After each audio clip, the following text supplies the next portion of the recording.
Did my son read to you what I said? You know, I said he could read what I said. I didn't say that you could, have him read it and then you beat him up, lock him up, and then try and make him sign shit over to you. Is that what's going on? And then you're saying he's bargaining with me? Because that wouldn't be how that would be operating.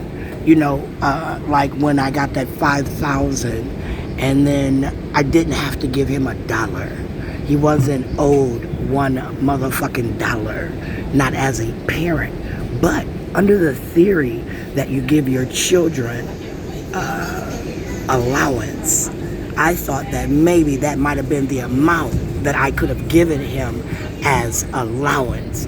Now, did you give your children allowance? That meant on a weekly basis for chores that you assigned them to do, and then the schoolwork for being good that they were supposed to do, that they did with no back talk, no lip jar, where cussing, had to be addressed because that's how they communicated and you didn't communicate that way. I'm just wondering, are we communicating in my way or are we communicating your way? Every time I think about a Tesla, I think about Elon Musk. Every time I think about Elon Musk, I think about the Venda car. Every time I think about the Venda car, I think about the Venda cigarette. Remember when you can vendor a cigarette? Back when my grandpa used to take me to Tally Ho. Did you know Tally Ho was across from that building that I started showing MPS?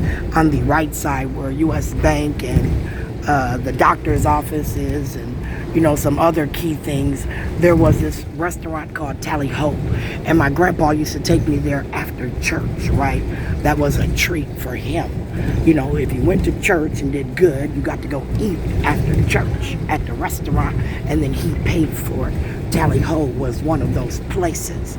And as I went to Tally Ho and enjoyed that food, I think about that place. It's no longer there. Like that church where Minneapolis Public Schools is sitting. It's resting on a church school that was there. What was it, West Broadway school or something? It was a biblical school. And I thought that biblical school was mean and evil because they whooped children in that biblical school that was there. It was torn down and the Minneapolis Public School District built on that ground, but I don't know if it was ever blessed. So the beatings of the children that rested with the spirit, because it wasn't, blessed and given passage, Rev Mac, it might have carried over. So then people like Kim Mess and Cindy had said, Kim Ellison might have felt comfortable discriminating because it wasn't, blessed ground. It might not have